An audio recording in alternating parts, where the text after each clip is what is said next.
Yeah, I just wanted to welcome everybody to this this webinar on cybersecurity and AI for the IoT.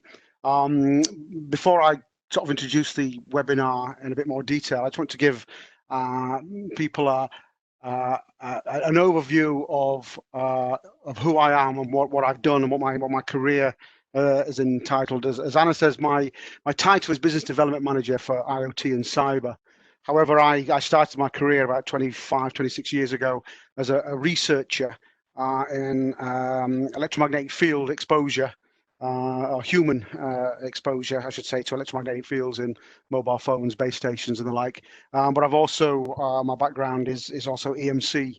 And I kind of progressed from there into sort of like the general global approval. So basically, anybody that's got a product and they want to get it to market, I can, I help them out and help them understand what it is that they need to do.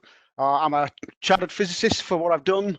From my experience, I've also been involved in running test labs, ISO labs. As you can see, I've got some core skills there that I, and services that I've been involved in, which is probably, I would expect, of interest to most people on this actual webinar. But basically, I help people get their products to market globally. I always like to say in these webinars, straight at the front, that I am not an expert.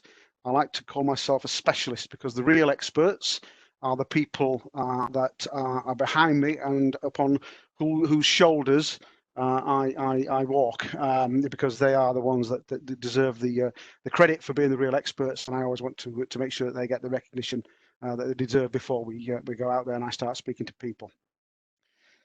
So we do get quite a mix of people and attendees at these webinars from all different parts of industry.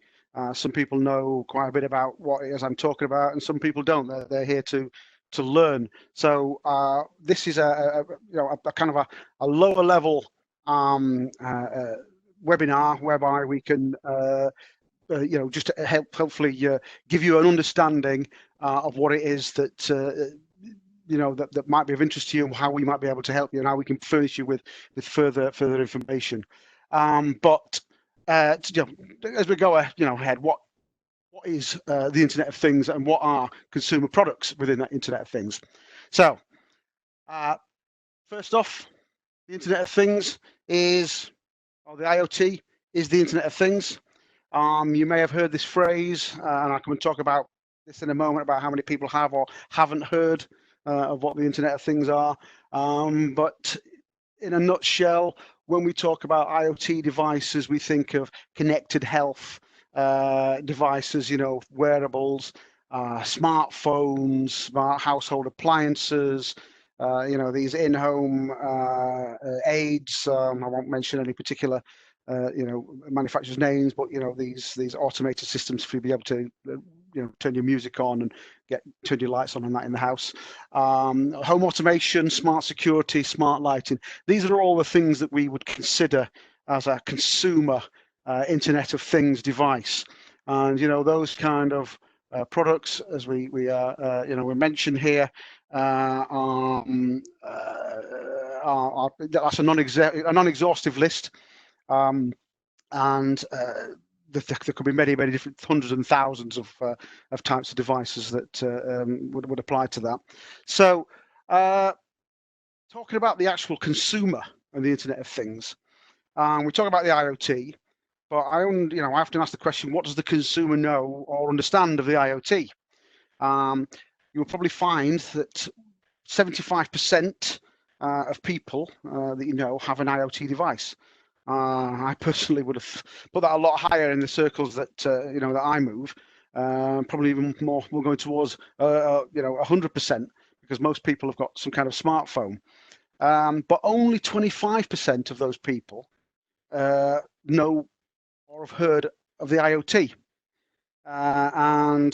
When we're getting year-on-year increase in devices, for example, such as smart home devices, which is increasing 25% year on year, it comes as a bit of a surprise to to us that the consumer doesn't know what the IoT is, even though they use it constantly, or nearly all use it, I should say. I also want to introduce something a little bit beyond the IoT, because that's the title of this webinar today. But there is a new kind of acronym going around called the IoE, and that's a phrase that keeps popping up regularly.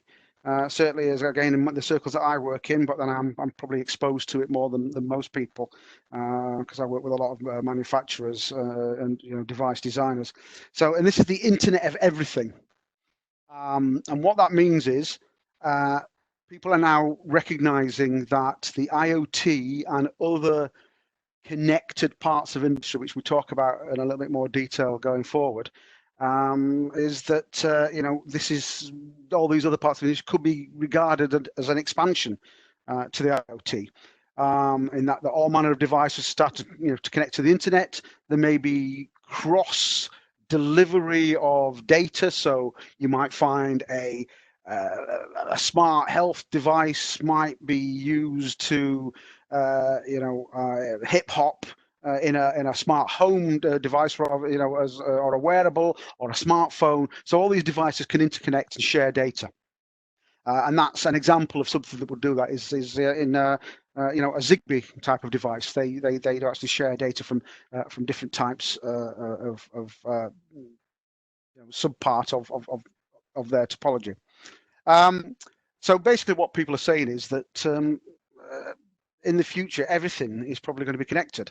I have read in the past where some of these futurologists have said that in the future, and a not too distant future, that every device or every electronic device that's over $10 will in fact have an IP address. So what they're saying is that anything over $10 as an electronic device will in fact be connected to the internet. I think that kind of remains to be seen, but it will be an interesting world if that actually does happen. So moving on from the IoT, I just wanted to talk a little bit about the industrial IoT. And this is what some people sometimes call the smart factory.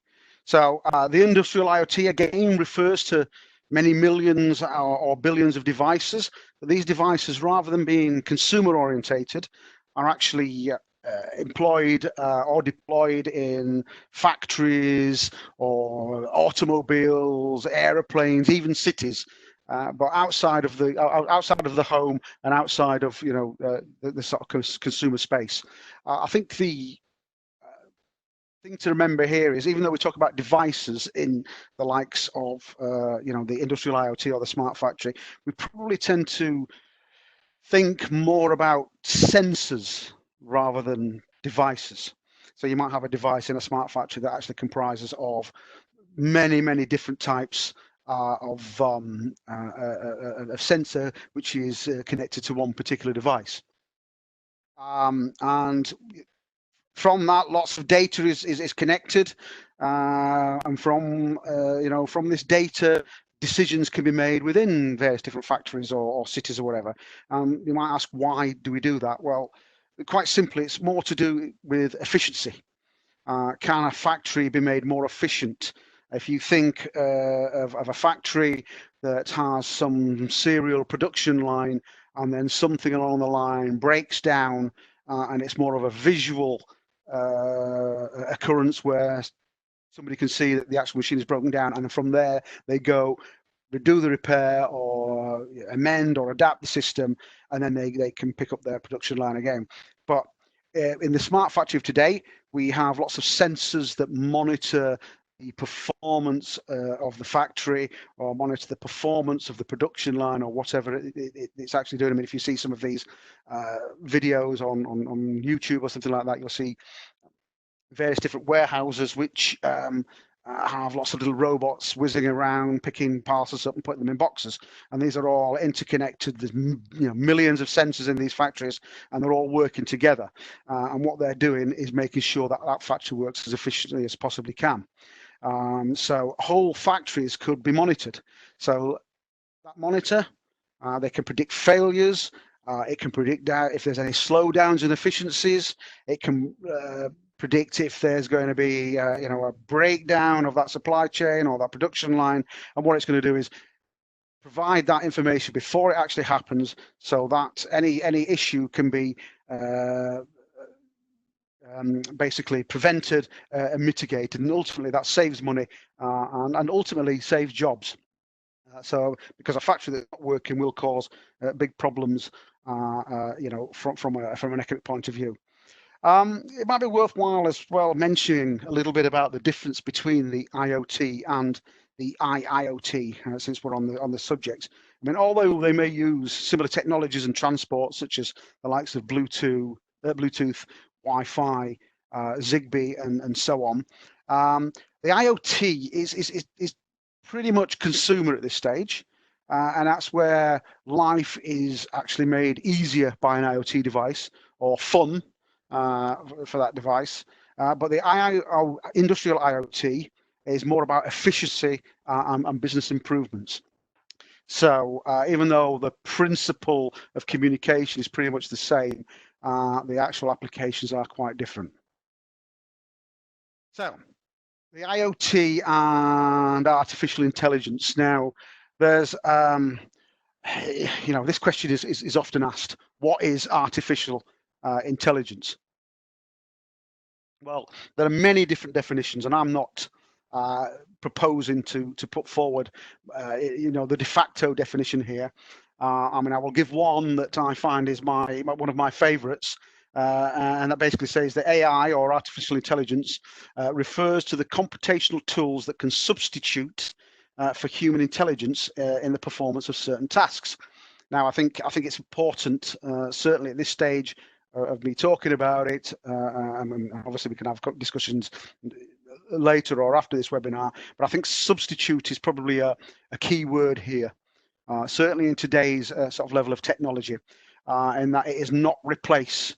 You know, the question is still out there: can machines really learn? You know, can they think like a human? That's beyond the scope of this presentation, but I think it's certainly a point that can be mooted, perhaps maybe in a later presentation. But what does you know, artificial intelligence mean in the IoT? Well, it's reported at present that there are presently about 8 billion IoT devices deployed in the world, and that is muted to be 22 billion by 2025. So by this time, I was going to say it is hoped, but that's not true. By this time in 2025, technology will improve. We know it's you know, improvements in technology is happening all the time.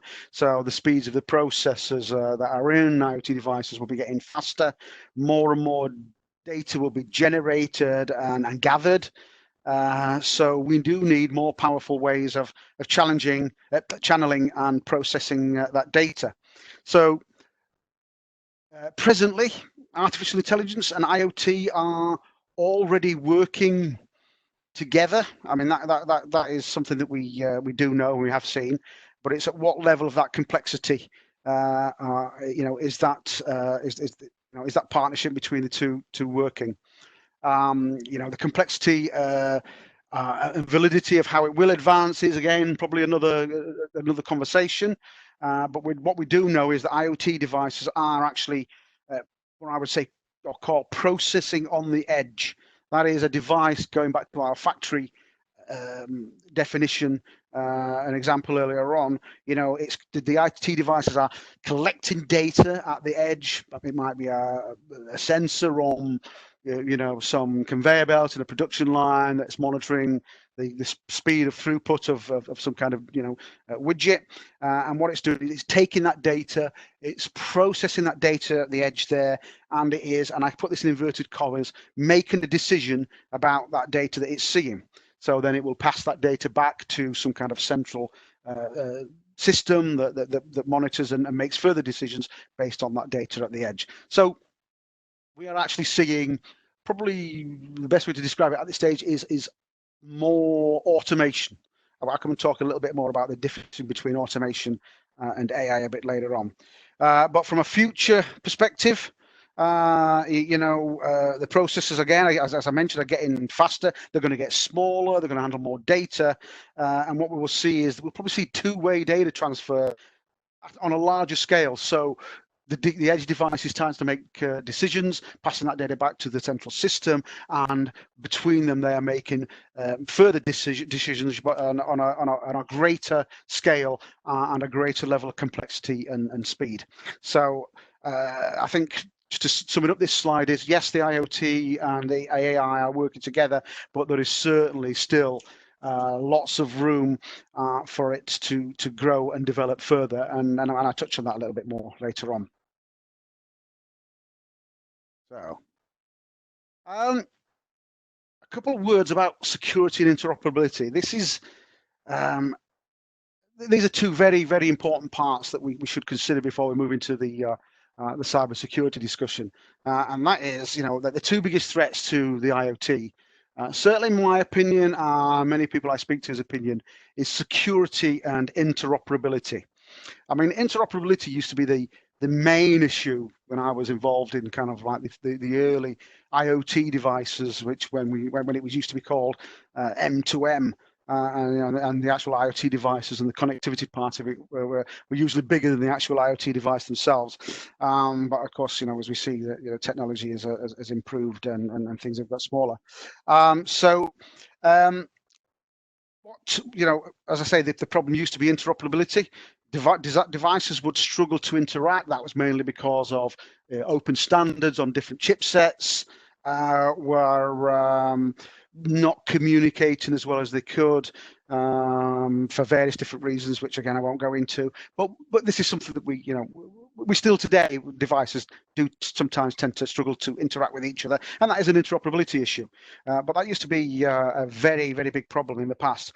But we've certainly found that that's improved over the years, and as we're finding that more and more cyber threats are manifesting in front of our device manufacturers, and well, not just our device manufacturers, in everything we do.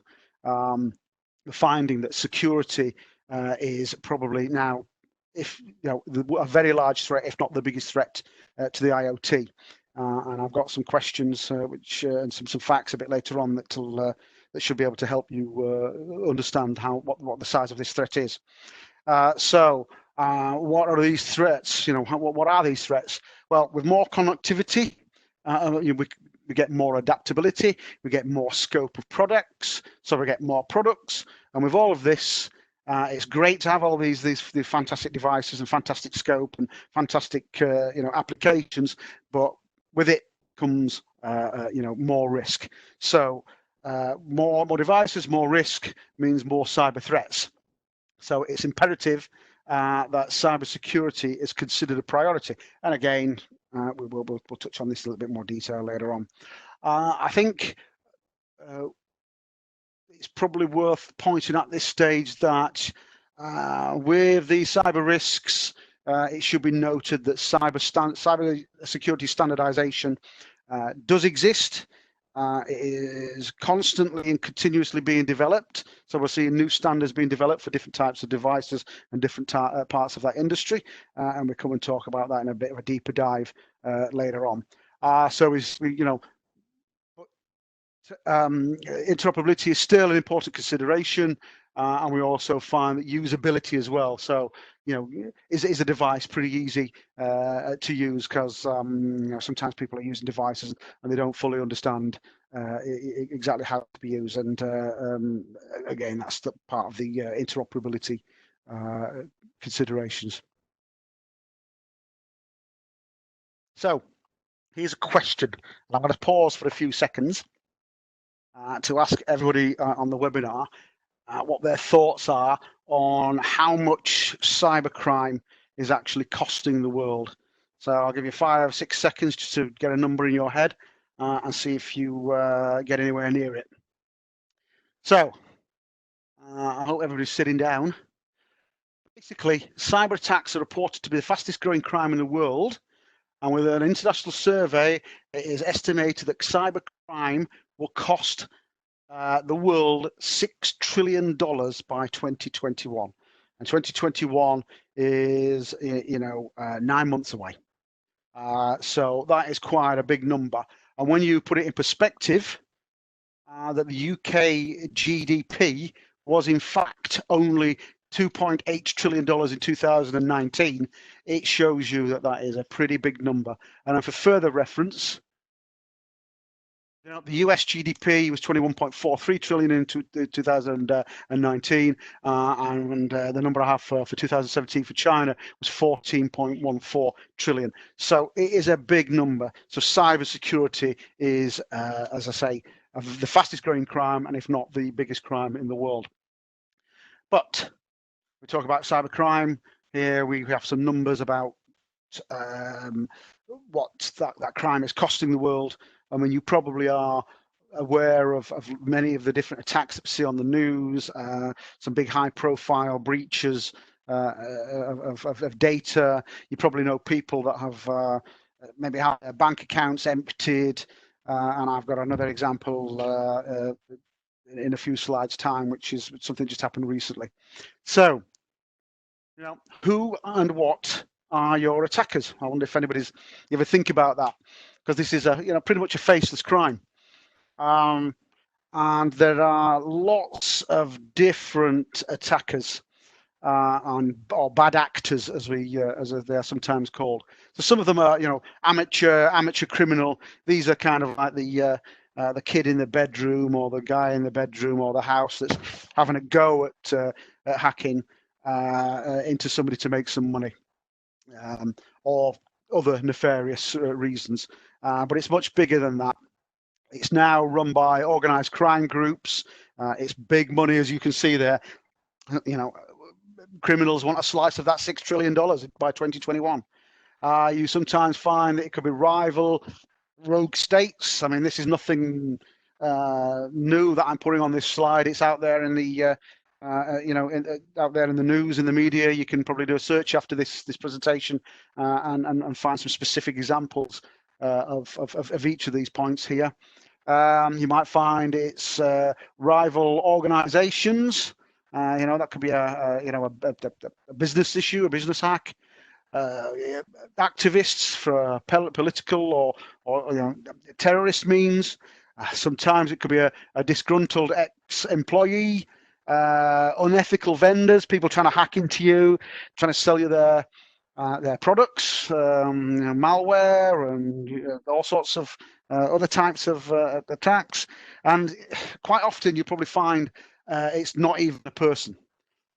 These are sophisticated systems, and it's probably computers scanning the ports on your systems and basically just trying to find an opportune moment. So, and then there's a question mark here. There's probably something on there, that's new. What is the attacker of tomorrow? So it comes from many different aspects, but as you can see, it's quite a varied attack scene there. So, cybersecurity on an IoT device. Let's just have a couple of minutes of chatting about this.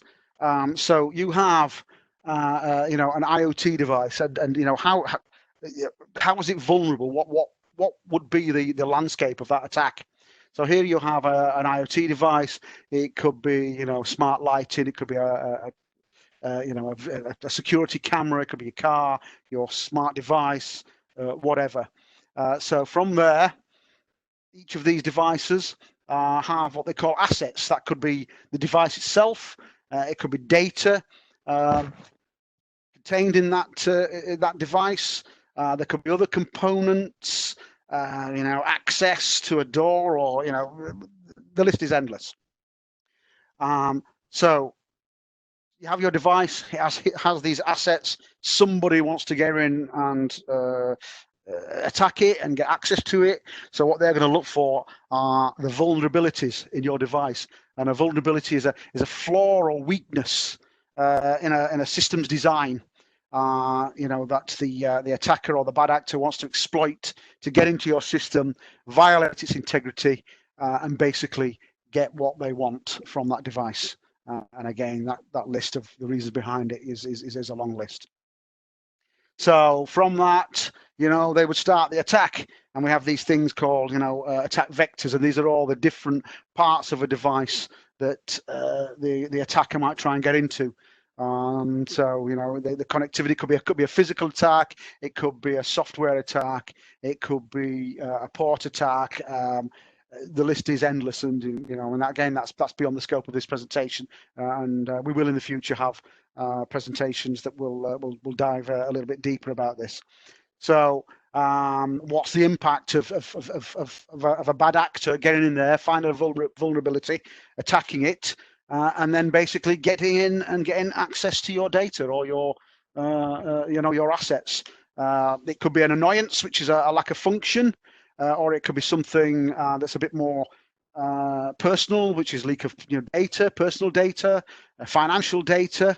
Denial of service, so it could stop you using it, which it's in some cases it could be an annoyance if it was just, let's say, an alarm clock that's connected to the internet and it stops your alarm going off and wake up in the morning. That's more of an annoyance. But if it's some kind of monitor that monitors a vulnerable person or a child or a baby in hospital or something that gets attacked, then that itself could be considerably more serious and possibly even cause a loss of life.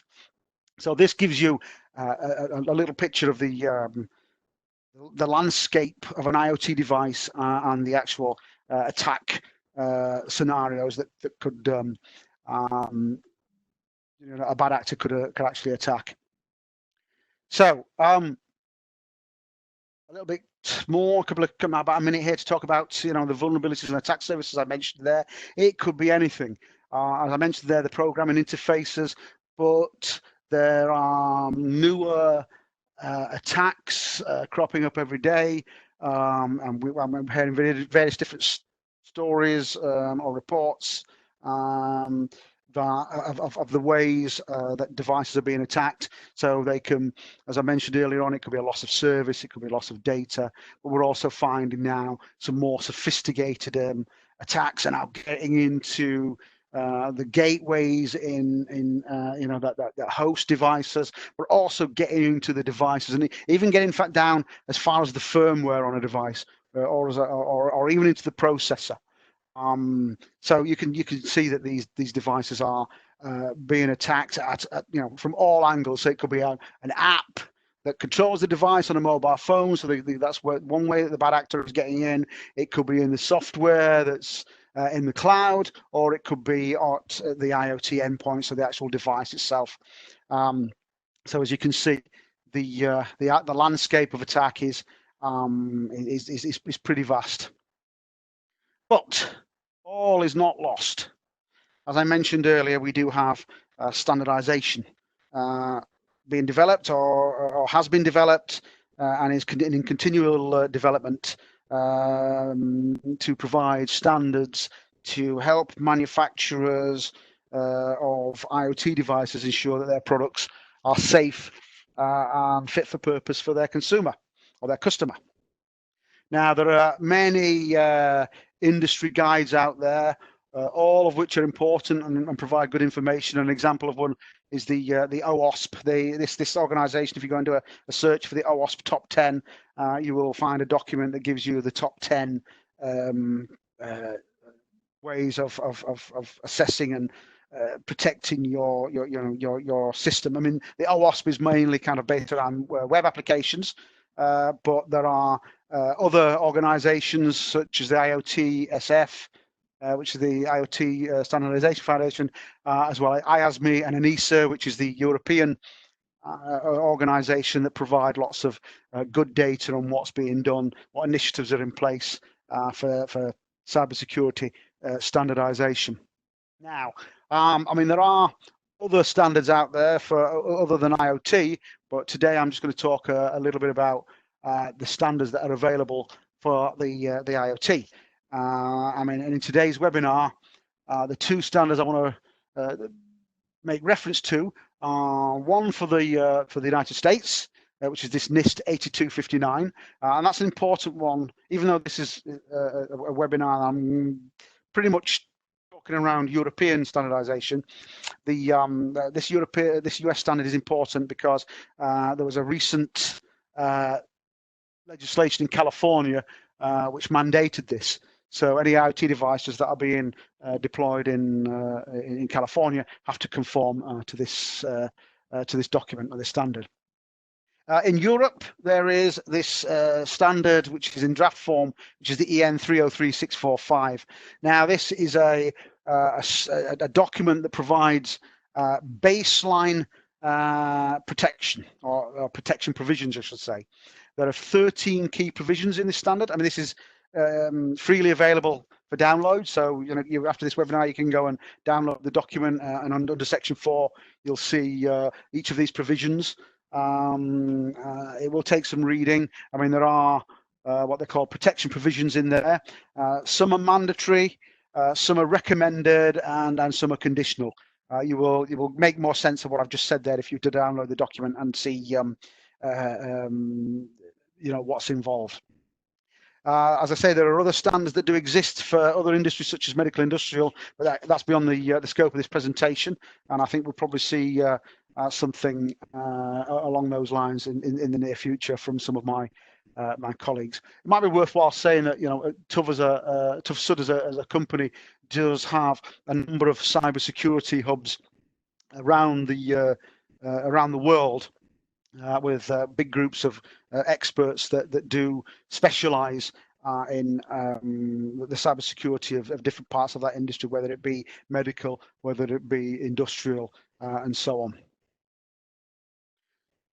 So this next slide, I'm going to take a little bit of a deeper dive onto this standard, this 303645, and as I say, this standard is available from the ETSI website. Its title is Cybersecurity for Consumer Internet of Things. The scope covers, but is not exhaustive to these types of devices. And what you'll probably find is you look at this list of devices in this scope, and you'll find that you probably own or even watching this webinar on some of these devices. So it's things like, obviously toys. I mean, we've seen, devices that have been compromised in the past, toys and baby monitors. You've probably seen that in the news. Base stations, hubs, connected home, even things like washing machines, fridges, and so on.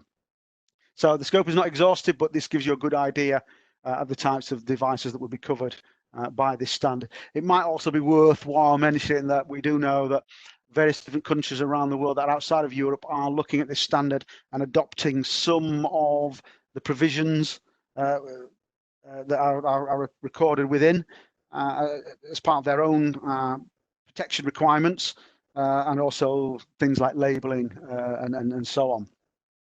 So, as I mentioned, it was section 4, which is the security and data protection provisions for consumer IoT. As I say, there are 13 key provisions, and I'm just going to mention the first 3, which are probably are very important. Some people that have been involved in development of this document and the implementation of it do tell me that they believe that these are the top 3 to be certainly to be implemented. One is, and it might come as a bit of a shock, no universal default passwords, and we'll come along in a second, and I'll give you a real example of that. Implement a means to manage, to manage reports of vulnerabilities. So if a device is deployed out there in the field and a vulnerability is found, how is that vulnerability going to get reported back to the manufacturer? And when that vulnerability is found, how are you going to update your device? If it's something that's already out there in the field, and you've got no means of updating it, say over the air or within the home, then that might very much cause a problem for future integrity of that device. And from sections 4.6 to 13 are all the other protection provisions, which I don't mention here. But do feel free to go and download the document yourself and have a look through that. And if you get any questions at the end of this webinar, there's my email address. Do drop me a line, and I'll see if I can get it answered for you from our experts that I mentioned earlier on. So a real example. Here's a link to the UK BBC News site. Now, this was, I think, only last week. I think it was the 4th of March, so a week today, I believe. It was a couple in the UK, in the north of England. They had, internet, IoT connected cameras in the house, and they basically put the cameras in place to feel safe and protected. If you go to that link and actually see the video of the people being interviewed. So they had 7 cameras in the house, all with remote access. It was found that the cameras were vulnerable, and they got some experts in to assess these cameras and find out how they'd been compromised and what the level of that compromise was. So from 2015, these cameras in their house had been viewed 5,000 times in 70 countries around the world for a total of 366 hours, the longest viewing of which was 9 hours. Now, I know there's some people out there really wouldn't be bothered about that if somebody wants to look at the, somebody's lawn. But some of these cameras were pointing inside the house, and when the lady of this couple found out how the extent of this compromise, she immediately found that she didn't feel as safe as she thought the cameras were there to do. So that just shows you the extent of a breach. But if this draft EN 303645 was around in 2015, which it wasn't, of course, you would have found that protection provision number 1 would have stopped this issue. And I think in the video you do actually find that the gentleman in the house said he's going around to change all his passwords now, because he just basically kept 4.1, the universal default password. So you can see how simple it is to find yourself in the midst of a breach. So do go and have a look at that that example. So these are basic provisions in 303645. The basic baseline protection provisions are a really good first check. It's certainly better than doing nothing. But one thing you should consider as an IoT manufacturer is that all vulnerabilities should be found or must be found, because a bad actor or a hacker only needs to find one. Now, I know that's, how do you know what all your vulnerabilities are? You probably don't. There is this term is used, which is a 0-day vulnerability, and that is an unknown vulnerability that's open to attack. So there are very likely 0-day vulnerabilities that exist. And from that, an IoT manufacturer should have a mindset whereby that they are continually assessing their product to try and find these vulnerabilities. When we mentioned in the previous slide or 2 slides before on the protection provision 4.3, which was the update of the software to protect the device, it should be considered that when they're doing these updates, have any new vulnerabilities been implemented by the installation of this security update. So this is pretty important to keep certainly in mind. It may need more in-depth penetration and vulnerability assessment beyond that, which is advised and directed within the 30364 standard, 645 standard. As I say, that's just a baseline standard, but what should be considered is a further continuous assessment, integration of devices, which can only be regarded as good practice. So, I mean, I've kind of talked about a couple of the recommendations for manufacturers there. Customers or consumers are becoming more and more aware of cyber with respect to IoT devices, even though I mentioned earlier on that a lot of people don't know what IoT means or have heard of IoT, but they do have an awareness because of what they see in the media that devices are under attack.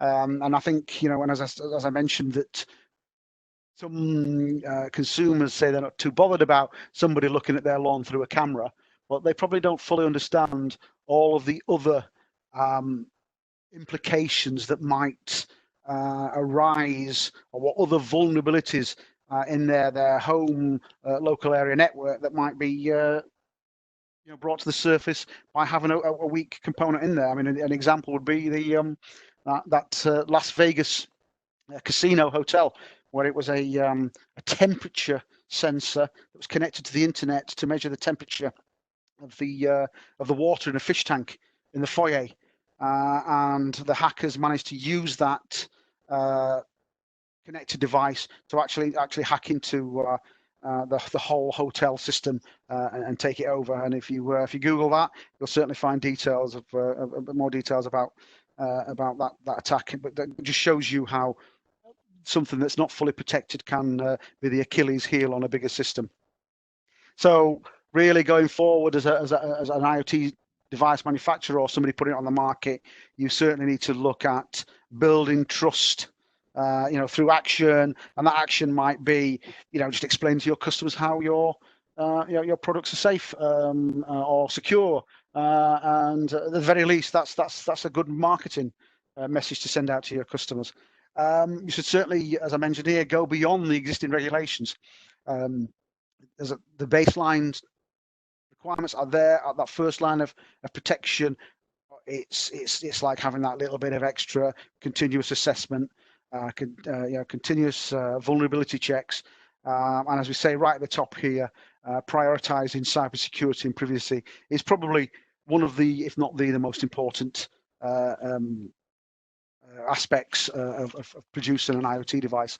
Now, hopefully, I've given a good flavour of why that should be considered as being a priority. But I'm happy to discuss that further after the presentation. But what are the attitudes to cybersecurity? I mean, I'm saying all this now about you must have protection, you must look at assessing, you must consider this, consider that. But for a lot of IoT device manufacturers, cybersecurity is not such a priority. I mean, I speak to a lot of IoT manufacturers. That's part of my job, and people that are manufacturing all sorts of devices, from tiny little half the size of a postage stamp temperature meter or proximity meter to devices that go under the ground, monitor drains, devices in planes, all manner of IoT device, and they are still not such a priority. And when I delve deeper and ask them why, well, first off, they know that cybersecurity is an issue, and that it's important.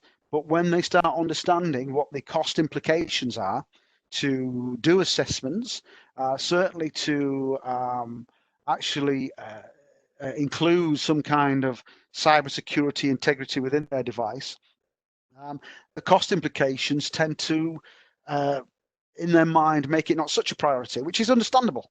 Everybody wants, that's making a product and runs a business, wants to keep their costs down. But I think the message I want to bring from this slide is that cost implications should be considered as part of that early concept stage of a product. Here I am talking to people today with people that are probably far down the line with making devices or developing and designing devices, and that cost implication is probably something that they weren't really fully aware of, or it's been completely underestimated. There is also a certain amount of denial and complacency and lack of understanding of the real consequences. I've given some real examples there, which hopefully do illustrate how important it is to have a securely protected device. But and the standards are there to help people.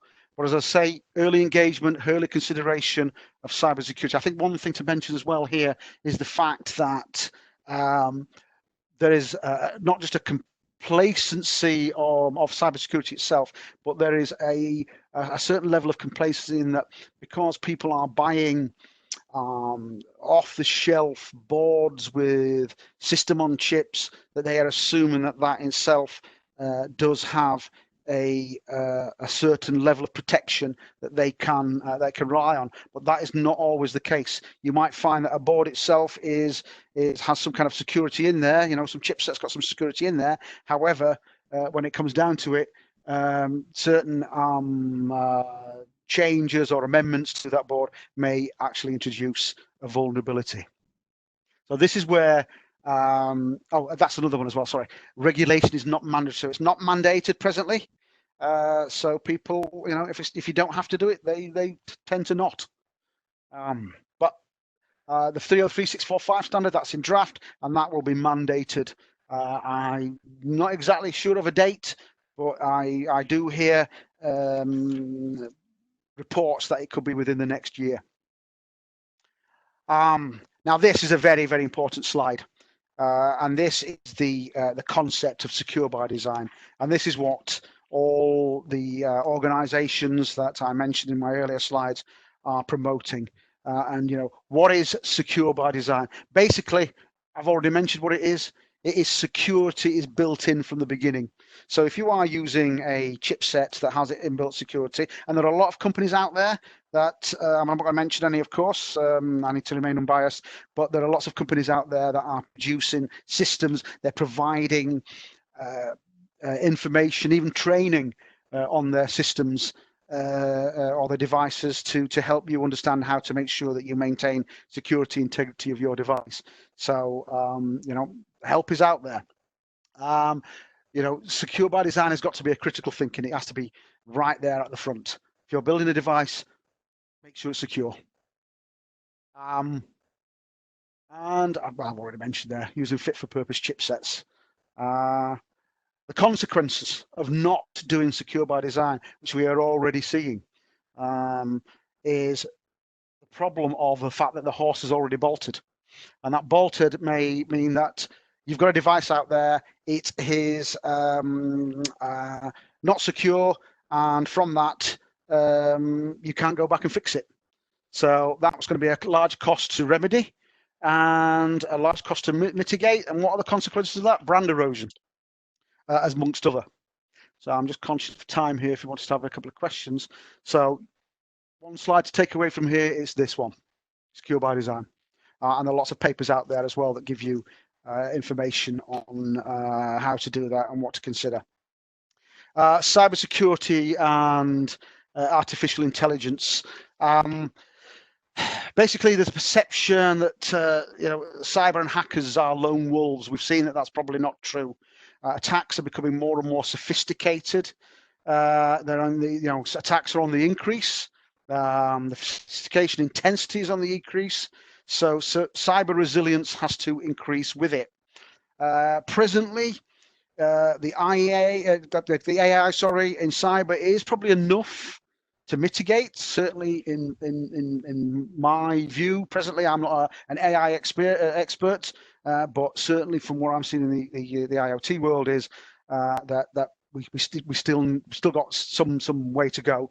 This is not necessarily a criticism, but just a prompt to show that the attacks could still be one step ahead of the mitigation techniques in cybersecurity and AI. So we do have to keep one step ahead. We need automation. We have automation, which could be described as AI in cyber, but automation is really pretty much rule-based. The if then else that you would see in any kind of coding that you do. But AI is probably more to do with learning, developing, or a system is learning, developing, and growing.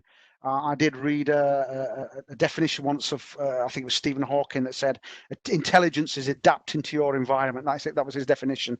And I think AI is something that real AI that we will see in the IoT with cybersecurity is something that does analyze the threats, scales up, and adapts to that environment. So I think in the future we'll probably have a more in-depth presentation on what cyber and AI is. So watch this space on that. So I'm coming towards the end of the presentation. So just summing up, I think key takeaways are, really do take cybersecurity seriously. Think of it from the start. The IoT, artificial intelligence plus cyber bundle is growing and becoming more and more important and reliant upon each other. The secure by design is absolutely imperative. You know, to make sure that you design that security in from the get-go. Manufacturers should or must become more aware. Try and do more than the baseline. Even a cyber plan is probably a good way, you know, of starting that. You know, just as an exercise, work out what the threats are. The standards are there; they are evolving. They will be more, and help and expertise is at hand. I do read reports that there presently is a 70% shortage of cybersecurity experts globally. And that is growing. We are finding that various different academic institutions around the UK are producing and presenting academic courses such as MScs and obviously bachelor's degrees in cybersecurity, some of which have got GCHQ accreditation as well. So summing up, I think that covers everything. I hope you've enjoyed that. So if we have any questions, I think I'll hand that over to you, Hannah.